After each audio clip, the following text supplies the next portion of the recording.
Aquí y ahora vamos con una nueva entrada. En esta oportunidad lleva por título La ley de Borzoi en el siglo XXI. ¿Por qué insistir en las cooperativas? Voy a presentar de manera esquemática la ley de Borzoi, pero no por ello es un mero resumen de los planteamientos, sino que procuro reverdecer el árido potrero de los economistas con novedad, o al menos si habrá cumplido el objetivo, si logro provocar los ánimos con la discusión. Por dar un vistazo a vuelo de pájaro, esto es un debate sobre la existencia de las economías de escala, las implicaciones políticas que éstas acarrean y la base filosófica para ubicarse en alguno de los escenarios posibles. Para empezar, ¿quién fue Borzoi? El teórico que le da el epónimo a la ley que pretendo estudiar en estas líneas es Ralph Borzoi, 1888-1977. Escritor y filósofo social norteamericano famoso, al menos entre un grupo de economistas, por plantear que si bien existen las economías de escala, esto es, que entre más grande la producción de una mercancía abarata su costo, pero en cierto momento aumenta el costo de distribución, es decir, el costo de transporte. Dicho de otra manera, al centralizar la producción sale más barato producir una nueva unidad. Pero dado un nivel o tamaño de producción, cuando ya se hace muy grande la planta, esa aparente disminución de costo se pierde porque el esfuerzo logístico para poder llevar a las mercancías hasta los consumidores no compensa la supuesta eficiencia. Para ilustrar la teoría con un ejemplo, el caso típico es el del pan. Las ciudades están llenas de panadería, es más, los barrios están repletos de panaderías. Bastos, 2016, cree que esto se debe a la enunciada ley de Borzoi.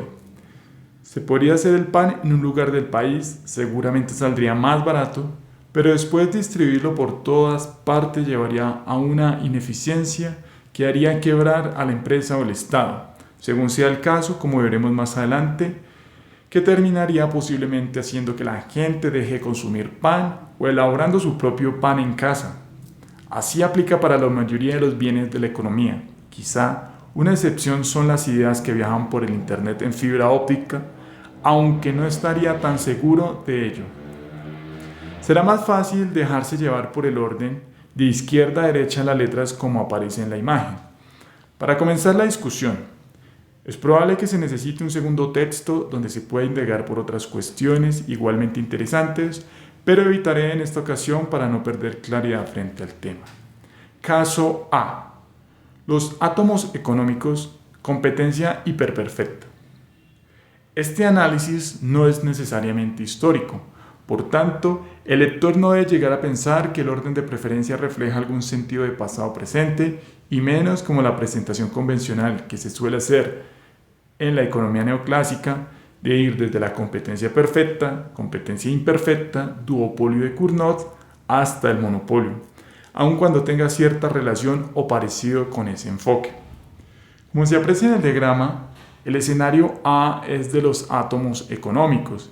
Quiere esto decir que no existe cooperación alguna entre los distintos individuos para producir. Cada uno se encarga de producir sus propias herramientas, cultivar sus propios alimentos, confeccionar su propia ropa, etc. No existe la opción ni siquiera de poder trabajar con algún familiar o vecino. De ser el caso, haría que producir fuera sumamente costoso porque todo el esfuerzo recayera sobre la persona sin tener más aliados que sus propios huesos y músculos. Esto por supuesto solo es imaginario y es el típico efecto de los economistas de tratar de explicar algún fenómeno desde el hombre solitario, desde la isla del Robinson Crusoe. Bastante entorpecido entre los teóricos para que nosotros insistamos aquí sobre lo mismo. El ser humano ha existido inserto en una sociedad con sus congéneres y como tal se debe estudiar. Si precisamos el punto de vista epistemológico, se reconoce a los átomos económicos desde el individualismo metodológico. Solo basta conocer la parte para conocer el todo. Se suele abusar del análisis y no se reconocen propiedades o cualidades más que las que tienen las partes. Es por ello que no ahondaremos más en esta fantasía. Caso B. Los pequeños productores. Este escenario es más plausible y suele encontrar con frecuencia en la realidad socioeconómica del país. Un bien o un servicio es producido y distribuido y ofrecido por muchas firmas, empresas, agentes, familias, sea el caso. Pensemos en los campesinos de Sismondi 2016. Nuestro economista suizo, en los albores del capitalismo industrial, recorría los campos del norte de Italia, en la región de Toscana y también las haciendas en Inglaterra. Apreció que los pequeños productores, junto a sus familias, solían obtener mayor producción por área de terreno intervenido a un menor costo si se comparaba con las grandes plantaciones. Es decir, eran más eficientes que los grandes productores por múltiples razones. Tenían expectativas en poder obtener un beneficio económico mayor, conocían mejor los sitios donde trabajaban, los incentivos al trabajo eran reales, no incurrían en costos de vigilancia, como el caso donde se necesitan trabajadores asalariados o jornaleros, entre otros.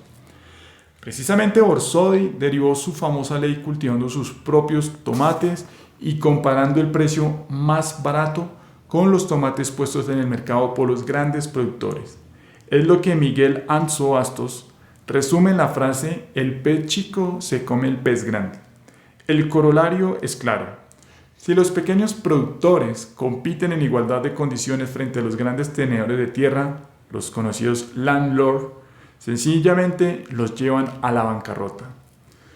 Con los elementos presentados hasta el momento se puede dilucidar el planteamiento central de este ensayo, que el caso D, donde se dan las grandes plantaciones de corte latifundista, por verlo en la cuestión agraria, pero también en donde la mayoría de las industrias se consolidan en el sistema capitalista, incurre en una ineficiencia social, en un costo social con obvias consecuencias negativas que se desarrollarán más adelante.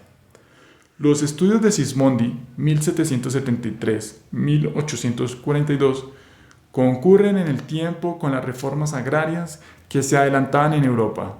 Por ejemplo, Dinamarca estaba apostando por salir de la servidumbre feudal y permitir a los campesinos en ser propietarios. Esto contribuía al desarrollo económico y a la estabilidad social.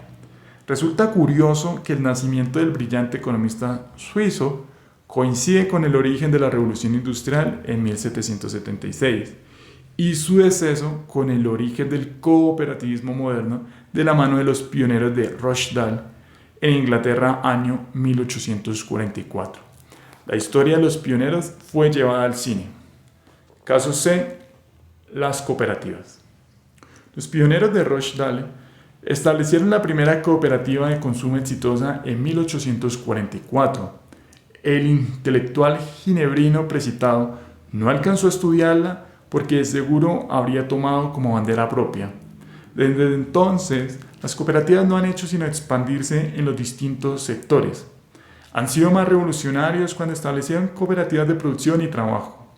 Eso permitió que el economista inglés John Stuart Mill reconociera en la asociación cooperativista la forma empresarial autogestionada para mejorar las condiciones laborales, distribución de la riqueza, producto de una mayor motivación, eficiencia y democracia en el mundo laboral.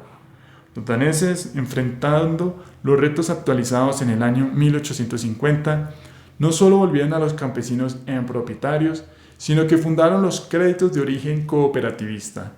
Desde el Estado también financiaron la actividad agropecuaria en la península de Jutlandia, para que finalmente se constituyeran las cooperativas agroindustriales de los agricultores organizados con vocación exportadora, reflejo de la eficacia y eficiencia alcanzada por los sindicatos daneses Landboforeninger.